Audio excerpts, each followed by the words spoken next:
যে এই তদন্তটা করলো কে? এটা করলো জাতিসংঘ। আমাদের এখানে হয় কি, আমাদের যে পলিটিক্যাল কালচারটা, এটা হলো যারা ক্ষমতায় থাকে তারা তাদের মতো করে একটা তদন্ত সবসময় করে, এবং যারা নাকি ক্ষমতা থেকে বিচ্যুত হয়, ক্ষমতাচ্যুত হয়, তাদেরকে একদম চূড়ান্ত একটা মানে আপনার সন্ত্রাসী গোষ্ঠী হিসেবে প্রমাণ করার জন্য ক্ষমতাসীন দল নানা রকম ভাবে মানে আপনার বিভিন্ন তার যে প্রতিষ্ঠানগুলো আছে সবগুলি প্রতিষ্ঠানকে ব্যবহার করে তাদের বক্তব্য নিয়ে তারা বলার চেষ্টা করে যে ওই দলটা চূড়ান্ত ভাবে একটা সন্ত্রাসী দল।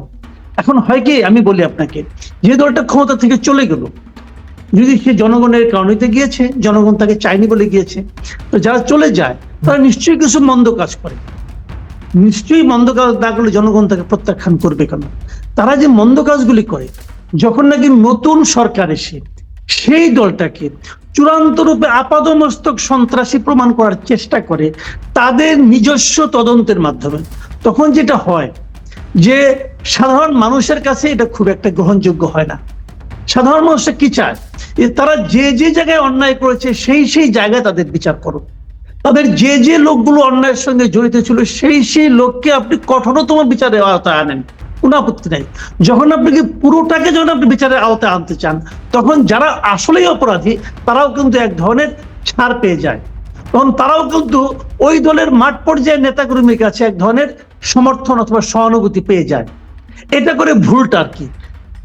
এইবারও যে জিনিসটা হয়েছে, এখানে যে জিনিসটা হয়েছে পজিটিভ দিক, যেটা সরকার কোনো তদন্ত করেনি, তদন্তটা করেছে জাতিসংঘ, এবং জাতিসংঘে যারা তদন্ত দলে ছিল তারা তদন্ত করার মতো পর্যাপ্ত যোগ্যতা সম্পন্ন ব্যক্তি।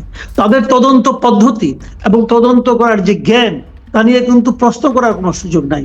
এমন বলা যাবে না এই তদন্ত দলগুলো জামাত করে অথবা বিএনপি করে, এটা বলা যাবে না। তারা যা দেখেছে, যা পেয়েছে তার উপর নির্ভর করে বলেছে। এখানে একটা প্রশ্ন একটু যোগ করি, যে তারা অভিযোগ করছিল প্রথমে একটা ডেডলাইন দিয়েছে, সেটা মিস করেছে, সরকার পূর্ণাঙ্গ তথ্য দেয় নাই, আবারও একটা ডেডলাইন দিয়েছে, তখনও পূর্ণাঙ্গ তথ্য দেয় নাই, এবং তারাও যেই সময়ে আসলে প্রতিবেদনটা দেবে বলছিল সেই সময় তারা অতিক্রম করেছে, তারাও মিট করতে পারে না এই প্রতিবেদন দেওয়ার সময়টা।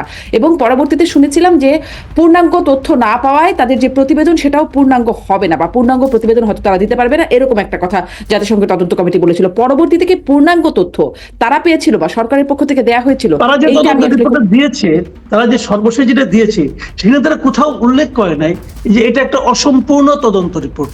তারা উল্লেখ করেনি। যেহেতু করেনি, যে আগের সেই বিতর্কগুলোকে আমি এখন আর গুরুত্ব দিব না। তারা যদি বলতো আমরা পাইনি, যেমন আমি একটা এক্সাম্পল দিয়ে বলি, তারা কতিপয় কর্মকর্তার সঙ্গে কথা বলেছে, সরকারি কর্মকর্তার সঙ্গে কথা বলেছে।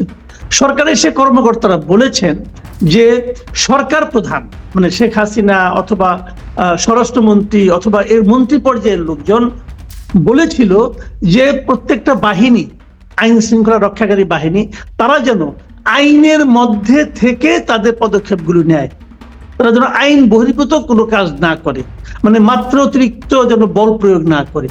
এই ধরনের কথা কতিপয় ঊর্ধ্বতন কর্মকর্তারা তদন্ত কমিটিকে বলেছেন। বাট তদন্ত কমিটি তদন্ত করতে যেয়ে দেখেছে যে এই কথাটা সত্য না। এই কথাটা সত্য না মানে কি, তাহলে ওই যে যারা তথ্য দিয়েছে তাদের তথ্যগুলি ভুল। এটা কিন্তু তদন্ত কমিটি তার এই রিপোর্টে প্রকাশ করে দিয়েছে। তার মানে পুলিশ যে গুলিটা করেছে, এই অর্ডারটা আসলে একদম মন্ত্রী পর্যায়ে থেকে এসেছে, তারাই বলেছে গুলি করতে, কাজেই তারা গুলি করেছে। এটা হলো একটা জিনিস। তো এখন প্রশ্ন হলো, অনেকগুলি প্রশ্ন এখানে আসবে।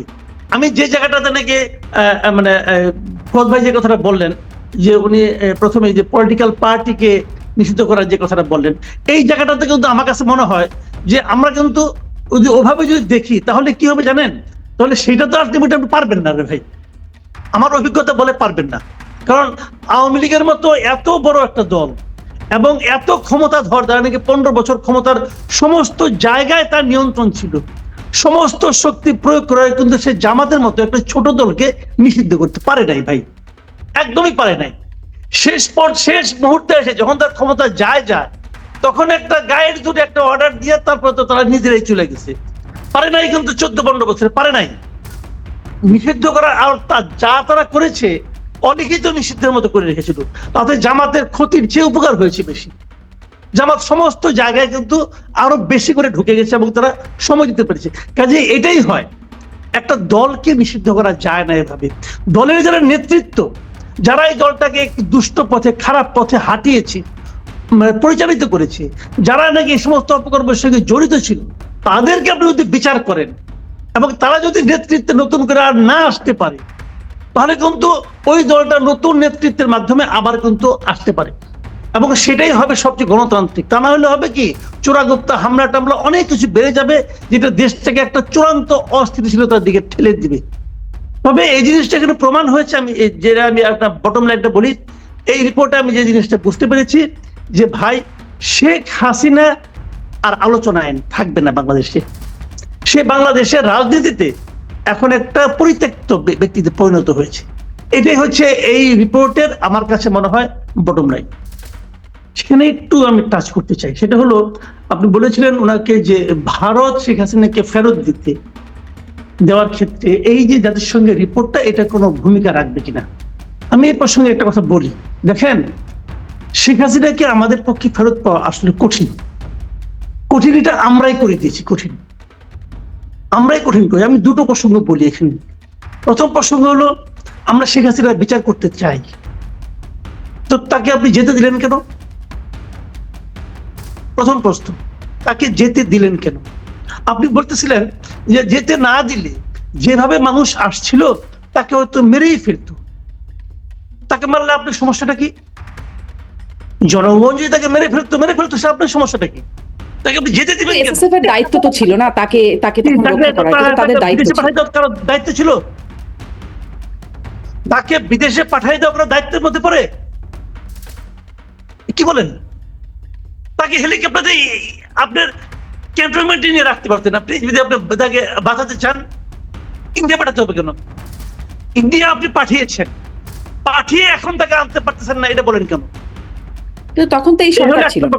আমি শেষ করি কথাটা, এই একটা কথা। দ্বিতীয় কথা হলো, দেখেন, ভারতের সঙ্গে আমাদের একটা চুক্তি আছে যে আমাদের কোনো বন্দী যদি ওখানে থাকে তারা সেটাকে ফেরত দিবে। এই চুক্তির মধ্যে একটা জায়গায় কিন্তু ফুয়াদ আরো ভালো বলতে পারবেন, উনি আইনজীবী মানুষ, ডিটেল বলতে পারবেন। আমি যতটুকু বুঝি, চুক্তির মধ্যে একটা জায়গায় একটা কিন্তু আছে। কিন্তুটা হলো, যদি আশ্রয়দাতা দেশ মনে করে যে তাকে ফেরত দিলে সে রাজনৈতিক প্রতিহিংসার শিকার হতে পারে, তাহলে তাকে তারা পাঠাবে না। ঠিক আছে? তাহলে ভারত যত কিছুই বলেন, শেখ হাসিনাকে আশ্রয় দেওয়ার কারণে আন্তর্জাতিক অঙ্গনে খুব একটা ভালো জায়গায় আছে তা কিন্তু না। আন্তর্জাতিক বিভিন্ন প্রশ্নের তারা কিন্তু কোনো সদুত্তর দিতে এখন পর্যন্ত পারে নাই। তারা কেন শেখ হাসিনাকে রাখছে তাদের এখানে, এখন পর্যন্ত তাদের মুখে কোনো সদুত্তর আমি পাই নাই। যে উক্তিটা শুনে সবাই খুব খুশি হয়ে বাহ বাহ বলছে, এমন কিন্তু আমি পাই নাই।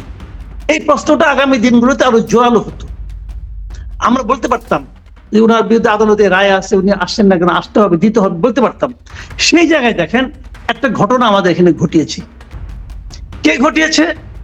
কিছু লোক 32 নম্বর বাড়ি যায় ভেঙে দিয়েছে, এবং এই ভেঙে যাওয়ার ক্ষেত্রে সবচেয়ে বড় ভূমিকা কে পালন করেছে? ওই বিদেশে থাকে প্যারিসে এক ভদ্রলোক পিনাকি ভট্টাচার্য, এই লোকটা করেছে। এবং সে বলে দিয়েছে কিভাবে ভাঙতে হবে, বলে দিয়েছে কিভাবে হাতুড়ি বাটাল দিয়ে হলো ভাঙতে হবে। আপনারা সবাই সেখানে যান, যে ভেঙে ফেলেন।